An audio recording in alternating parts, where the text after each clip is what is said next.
Je vais passer à présent la parole donc pour la conclusion de cette magnifique soirée à Gilles de Roubiens, qui vous présentera aussi à l'issue de sa conclusion donc les résultats des votes, c'est important. Merci en tout cas à tous pour votre implication ce soir. Merci d'être venus très nombreux. Vous attend à la prochaine réunion. Merci en tout cas et excellente fin de soirée à vous tous. Merci Marie. Alors merci Marie. On remercie encore, si vous voulez bien, toute l'équipe qui a fait un travail prodigieux pour organiser rapidement cette réunion. Et je vous assure que techniquement, et en même temps les thèmes, etc., et les invités ont été remarquables. Alors je voudrais vraiment vous remercier.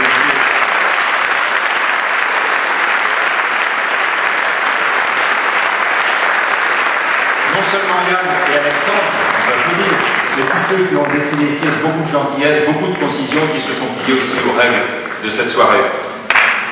Ouais.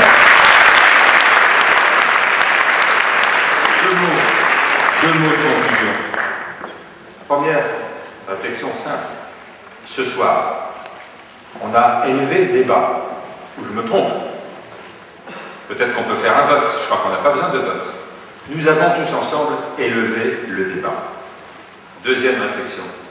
Si le débat pouvait être à cette hauteur-là, dans les 2 ou 3 mois qui viennent, ça serait merveilleux pour la démocratie, merveilleux pour la France.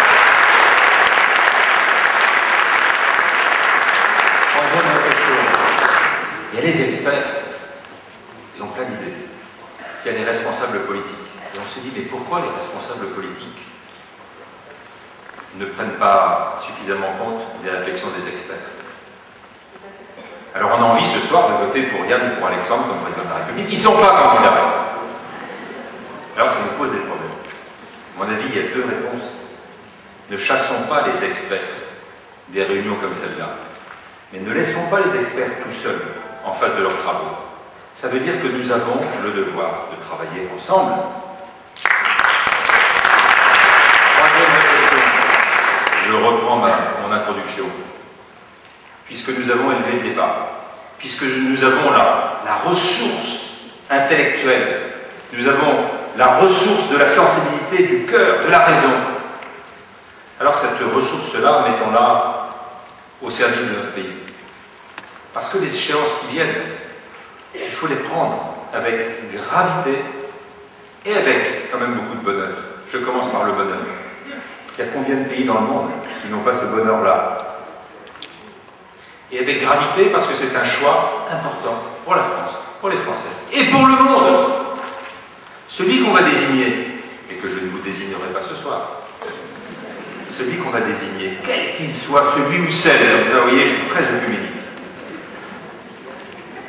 Pendant 5 ans, il va représenter la France dans le monde. Il va défendre les intérêts de la France dans le monde. Il va représenter et défendre les intérêts et la place de la France dans le monde. Il va en même temps défendre le français dans le monde, la culture française dans le monde. Il va essayer d'organiser la société française pour qu'elle vive bien ensemble. Et souvent, on vit nombreux, à côté les uns des autres, en s'ignorant. On vit rarement bien ensemble.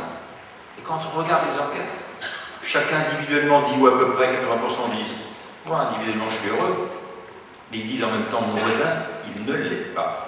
Et quand on va voir le voisin, il dit, moi ça se passe à peu près bien. Et donc on a vraiment une tendance à nous casser le moral.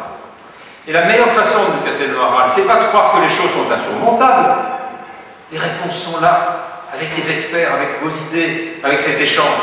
Et donc ce débat qu'a organisé Société en Mouvement, mais on peut le multiplier, je ne vais pas dire sur la planète, dans notre pays.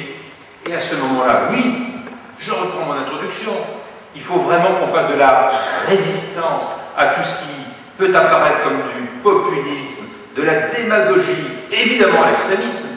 En même temps, il faut avoir une exigence démocratique qui élève le débat et qui permet, qui oblige les candidats, pardonnez-moi, je vais être vulgaire, presque comme vous, à se sortir les tripes pour nous proposer un projet pour la France à la hauteur des ambitions de notre pays.